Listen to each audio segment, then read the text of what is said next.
Assalamu alaikum, my dear brothers and sisters, and welcome back to Politics and Debate. Today, inshallah, we've got an amazing topic to talk about. We're going to be talking about the government of Imam Ali alayhi salam. Amir al-Mu'mineen, Imam Ali alayhi salam, he really was and is today the voice of human justice. He was the leader of the Muslim Ummah, and yet he didn't take advantage of that position. Instead, he used his position of power to benefit not just the Muslims, but all the people under his rule. He lived like a simple man. He didn't wear garments of excess and extravagance. He didn't eat the best of food. Instead, he humbled himself because he knew at the end of the day he was a simple creation of Allah subhanahu wa ta'ala, as we all are.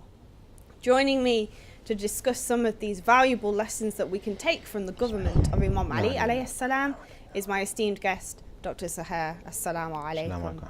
So, what was Imam Ali alayhi salam? What was he like as a leader?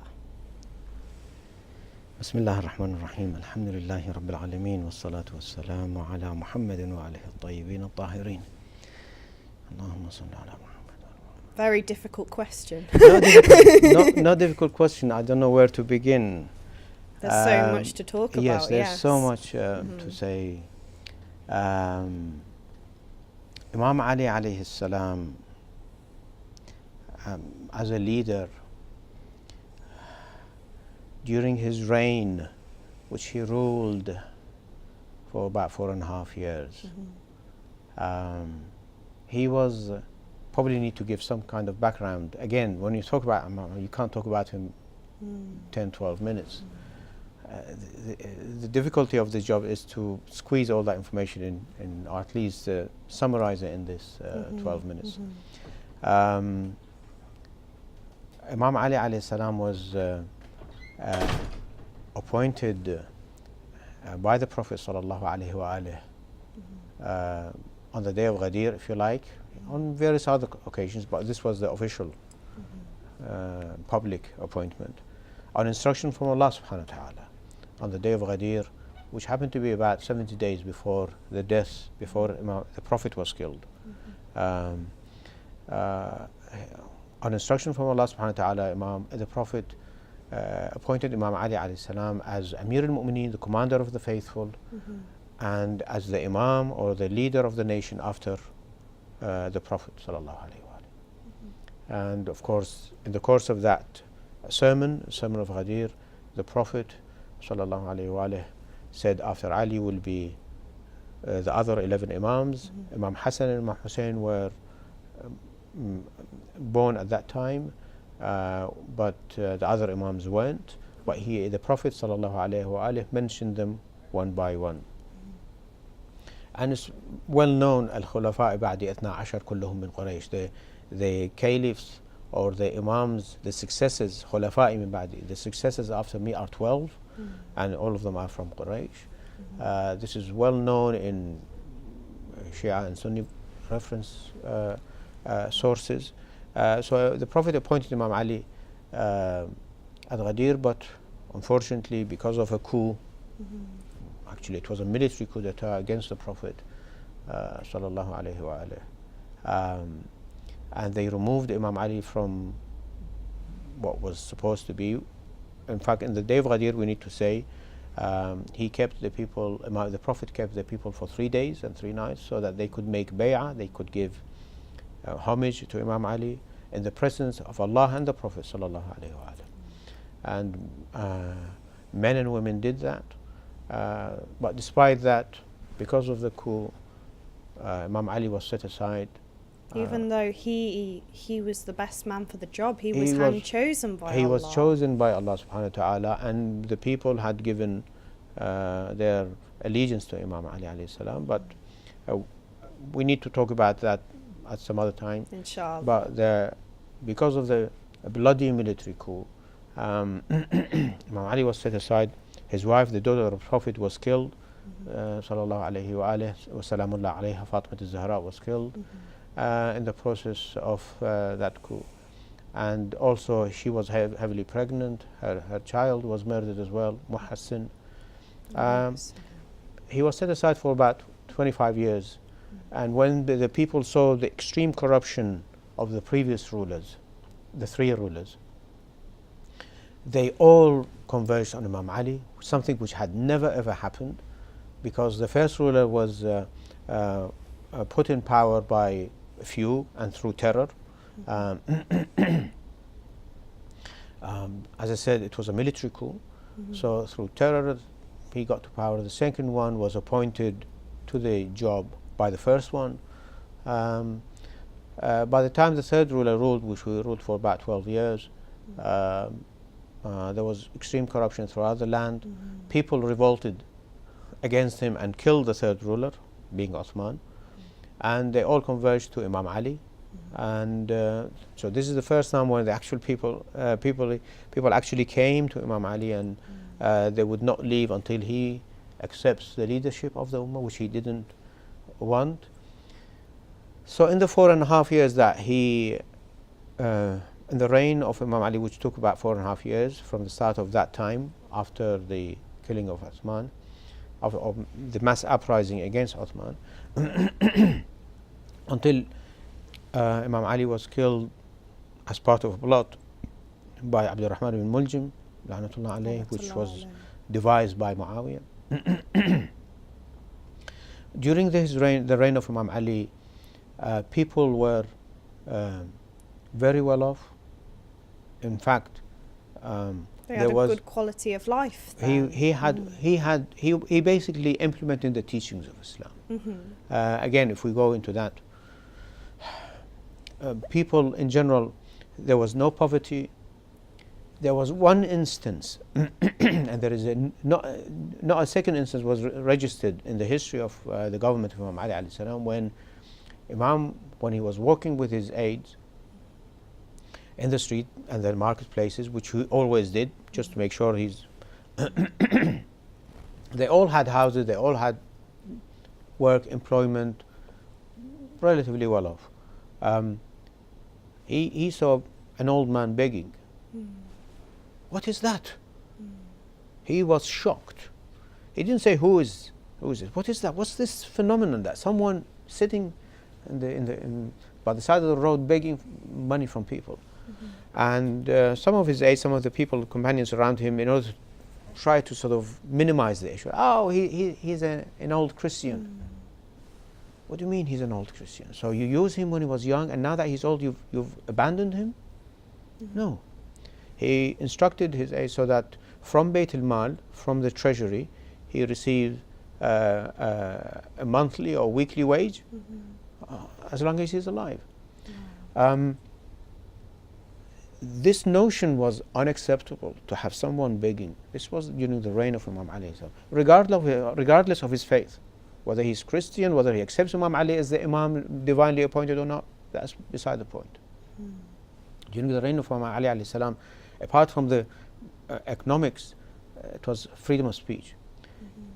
Even though he did all these things, but still there were people who disliked Imam Ali because he didn't give them more than the rest. He was just to all of them. Whether it was his family, whether it was his sister or brother, or whether it was someone else, he would treat all equally. A lot of people didn't like that. In fact, some people waged war against him. But before we get to that, people had the freedom to express their opposition to Imam Ali, even though their opposition was wrong. The guy wanted more money than the rest, the guy wanted position and status and so on, and they disliked him for treating them equally with the rest of the people, for treating them equally with slaves. It's ego. This is unacceptable. I'm an Arab. You treat me equally with a black slave or an Iranian slave? Come on, you can't do this. Imam Ali was having none of that. And that's why they waged war against him. So the point is, as I said, there's so much to talk about, but there was freedom of belief and freedom of speech. They used to curse Imam Ali. They used to call him names. They used to call him infidel. Okay, which is, for a Muslim, this is the greatest thing. The worst thing you could say is to call him infidel. What Imam Ali used to, Imam Ali was the head of state. How did he respond? Nothing.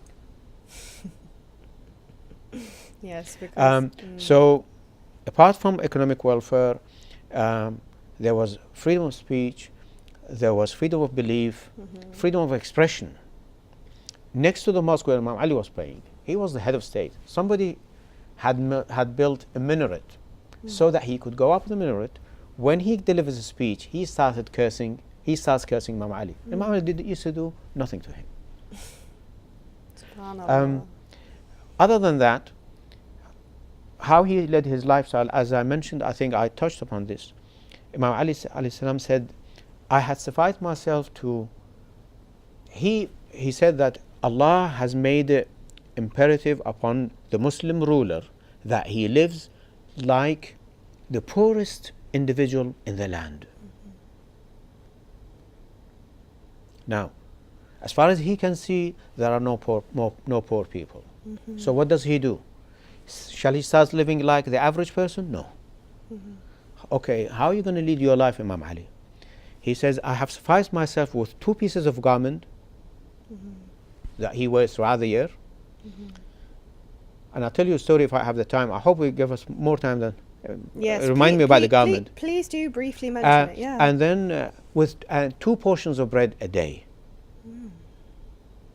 إن إمامكم اكتفى بقرصيه. Yeah, 2 pieces of portion a day. 1 for lunch, 1 for dinner, or whenever time. Not more than that. Throughout the year. Throughout the year. Why? لعله في الحجاز أو اليمن. In case, just in case, just in case there is a poor man who happened to be in the far corners of the land, who don't have this, who doesn't get this piece of bread, or has difficulty getting a piece of bread. Just in case. He is not aware of one. He doesn't know of one. But just in case there is one. So Imam Ali alayhi salam, throughout the year, throughout the 4 years, he led his life by sufficing himself to 2 portions of bread a day. He only had, he says, he only had meat once a year, and that is on the occasion of Eid al-Adha. Okay. The Eid of the pilgrims, where it is known that throughout the land people sacrifice sheep to give to the poor on the occasions of the day of Hajj. He says that at least because people sacrifice sheep and give to the poor, then it's all likelihood that the poor will get a piece of meat to eat on that day. So on that day alone throughout the year he eats meat. So Imam Ali led his life, as I said, in accordance with the teachings of Islam, that the ruler should live like the poorest in the land. And this is how he led his life. He had 2 pieces of garment only, and he sufficed himself with 2 pieces of bread throughout the year. I don't know whether I can continue. I want to say, for example, that there were a lot of people who didn't like his policies because he was treating them equally with the rest of the people. They actually waged war. Fortunately, the first one is Aisha. She waged a war against Imam Ali alayhi salam. She went to war. She moved from Medina to Basra, which is about, I don't know, probably 1,000 kilometers. And it's estimated between 20 to 30,000 people were killed, of course, from her army. And all because she wanted a different treatment from the rest. Of course, she made the excuse that I've come for the blood of Uthman. But just before Uthman was killed, she used to incite the people to kill Uthman. اقتلوا نعثل فإنه كفر. Kill Na'thal because he has become a kafir. Okay, so even though as soon as she heard the news that Uthman has been killed and Ali has been chosen, then she reverted. We just talk about Imam Ali alayhi salam all day, and inshallah we can learn from famous example. But thank you so much for that wonderful discussion, Doctor. Up next, my dear viewers, in Home and Living, Sister Fatima is going to be looking at fasting, inshallah.